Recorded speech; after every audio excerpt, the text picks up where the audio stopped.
ಪೊಲೀಸ್ನವರು gang rape ಮಾಡಿದ gang ಜೊತೆಗೆ ಇನ್ವಾಲ್ವ್ ಆಗಿದ್ದಾರೆ. ಆದ್ರಿಂದ SIT ಮಾಡಿದ್ರೆ ಸತ್ಯಾಂಶ ಬರ್ತದೆ. ಆಸೆ ಆಮೇಶ 50 ಲಕ್ಷ ಆಮೇಶ ಮಾಡಿದ್ದು ಕೂಡ ಎಂಕ್ವೈರಿ ಆಗಬೇಕು. ಅದೇ ಈಗ ನೋಡಿ ಅಲ್ಲಿ PSI ಮುಖ್ಯ ಕಾರಣ ಅವನನ್ನೇ ಕೈ ಬಿಟ್ಟು ಅದು ಎಂಕ್ವೈರಿ ಆಗಬೇಕು.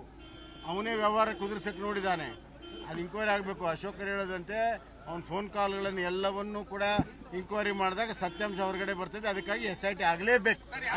50 ಲಕ್ಷ ಕೊಡ್ತೀನಿ ಅಂದ್ರಲ್ಲ, ಅದನ್ನ ತನಿಖೆ ಮಾಡೋರು ಯಾರು? ಅದ್ರ ಕೇಸ್ FIR ಆಗಿದೆಯಾ? ಆಗಿಲ್ಲ ಅಂದ್ರೆ ಮುಚ್ಚಾಕ್ತಾ ಇದಾರೆ. 50 ಲಕ್ಷ ಕೊಡಕ್ ಬಂದಿದ್ದವ್ರು ಯಾರು? ದುಡ್ಡೆಲ್ಲಿಂದ ಬಂತು 50 ಲಕ್ಷ?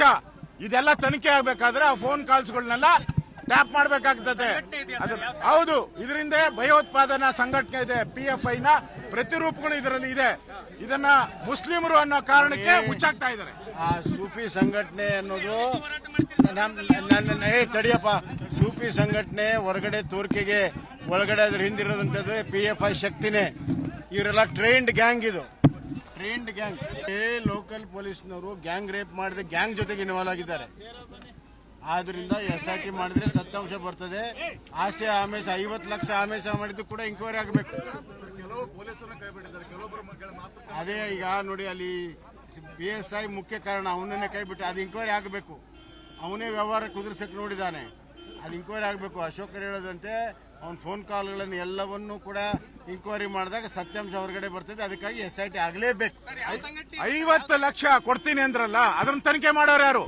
ಅದ್ರ ಕೇಸ್ FIR ಆಗಿದೆಯಾ? ಆಗಿಲ್ಲ ಅಂದ್ರೆ ಮುಚ್ಚಾಕ್ತಾ ಇದಾರೆ. 50 ಲಕ್ಷ ಕೊಡಕ್ ಬಂದಿದ್ದವ್ರು ಯಾರು? ದುಡ್ಡೆಲ್ಲಿಂದ ಬಂತು 50 ಲಕ್ಷ? ಇದೆಲ್ಲ ತನಿಖೆ ಆಗ್ಬೇಕಾದ್ರೆ ಆ ಫೋನ್ ಕಾಲ್ಸ್ಗಳನ್ನೆಲ್ಲ ಟ್ಯಾಪ್ ಮಾಡ್ಬೇಕಾಗ್ತದೆ. ಹೌದು, ಇದರಿಂದ ಭಯೋತ್ಪಾದನಾ ಸಂಘಟನೆ ಇದೆ. PFI ನ ಪ್ರತಿರೂಪಗಳು ಇದರಲ್ಲಿ ಇದೆ. ಇದನ್ನ ಮುಸ್ಲಿಮರು ಅನ್ನೋ ಕಾರಣಕ್ಕೆ ಮುಚ್ಚಾಕ್ತಾ ಇದ್ದಾರೆ. ಆ ಸೂಫಿ ಸಂಘಟನೆ ಅನ್ನೋದು ತಡಿಯಪ್ಪ, ಸೂಫಿ ಸಂಘಟನೆ ಹೊರಗಡೆ ತೋರಿಕೆಗೆ ಒಳಗಡೆ ಅದ್ರ ಹಿಂದಿರೋದಂತದ್ದು PFI ಶಕ್ತಿನೇ. ಇವರೆಲ್ಲ ಟ್ರೈನ್ಡ್ ಗ್ಯಾಂಗ್, ಇದು ಟ್ರೈನ್ಡ್ ಗ್ಯಾಂಗ್. ಲೋಕಲ್ ಪೊಲೀಸ್ನವರು ಗ್ಯಾಂಗ್ ರೇಪ್ ಮಾಡಿದ ಗ್ಯಾಂಗ್ ಜೊತೆಗೆ ಇನ್ವಾಲ್ವ್ ಆಗಿದ್ದಾರೆ. ಆದ್ರಿಂದ SIT ಮಾಡಿದ್ರೆ ಸತ್ಯಾಂಶ ಬರ್ತದೆ. ಆಸೆ ಆಮೇಶ 50 ಲಕ್ಷ ಆಮೇಶ ಮಾಡಿದ್ದು ಕೂಡ ಎಂಕ್ವೈರಿ ಆಗಬೇಕು. ಅದೇ ಈಗ ನೋಡಿ ಅಲ್ಲಿ PSI ಮುಖ್ಯ ಕಾರಣ ಅವನನ್ನೇ ಕೈ ಬಿಟ್ಟು ಅದು ಎಂಕ್ವೈರಿ ಆಗಬೇಕು. ಅವನೇ ವ್ಯವಹಾರ ಕುದುರಿಸಕ್ಕೆ ನೋಡಿದ್ದಾನೆ, ಅದು ಎಂಕ್ವೈರಿ ಆಗಬೇಕು. ಅಶೋಕರ್ ಹೇಳೋದಂತೆ ಅವನ ಫೋನ್ ಕಾಲ್ಗಳನ್ನು ಎಲ್ಲವನ್ನೂ ಕೂಡ ಎಂಕ್ವೈರಿ ಮಾಡಿದಾಗ ಸತ್ಯಾಂಶ ಹೊರಗಡೆ ಬರ್ತದೆ. ಅದಕ್ಕಾಗಿ SIT ಆಗಲೇಬೇಕು. 50 ಲಕ್ಷ ಕೊಡ್ತೀನಿ ಅಂದ್ರಲ್ಲ, ಅದನ್ನ ತನಿಖೆ ಮಾಡೋರು ಯಾರು? ಅದ್ರ ಕೇಸ್ FIR ಆಗಿದೆಯಾ? ಆಗಿಲ್ಲ ಅಂದ್ರೆ ಮುಚ್ಚಾಕ್ತಾ ಇದಾರೆ. 50 ಲಕ್ಷ ಕೊಡಕ್ ಬಂದಿದ್ದವ್ರು ಯಾರು? ದುಡ್ಡೆಲ್ಲಿಂದ ಬಂತು 50 ಲಕ್ಷ? ಇದೆಲ್ಲ ತನಿಖೆ ಆಗ್ಬೇಕಾದ್ರೆ ಆ ಫೋನ್ ಕಾಲ್ಸ್ಗಳನ್ನೆಲ್ಲ ಟ್ಯಾಪ್ ಮಾಡ್ಬೇಕಾಗ್ತದೆ. ಹೌದು, ಇದರಿಂದ ಭಯೋತ್ಪಾದನಾ ಸಂಘಟನೆ ಇದೆ. PFI ನ ಪ್ರತಿರೂಪಗಳು ಇದರಲ್ಲಿ ಇದೆ. ಇದನ್ನ ಮುಸ್ಲಿಮರು ಅನ್ನೋ ಕಾರಣಕ್ಕೆ ಮುಚ್ಚಾಕ್ತಾ ಇದ್ದಾರೆ. ಆ ಸೂಫಿ ಸಂಘಟನೆ ಅನ್ನೋದು ತಡಿಯಪ್ಪ, ಸೂಫಿ ಸಂಘಟನೆ ಹೊರಗಡೆ ತೋರಿಕೆಗೆ ಒಳಗಡೆ ಅದ್ರ ಹಿಂದಿರೋದಂತದ್ದು PFI ಶಕ್ತಿನೇ. ಇವರೆಲ್ಲ ಟ್ರೈನ್ಡ್ ಗ್ಯಾಂಗ್, ಇದು ಟ್ರೈನ್ಡ್ ಗ್ಯಾಂಗ್. ಅನುಕ್ಷಣದ ಸುದ್ದಿಗಳಿಗಾಗಿ ವಿಸ್ತಾರ ನ್ಯೂಸ್ ಯೂಟ್ಯೂಬ್ ಚಾನೆಲ್ ಸಬ್ಸ್ಕ್ರೈಬ್ ಮಾಡಿ.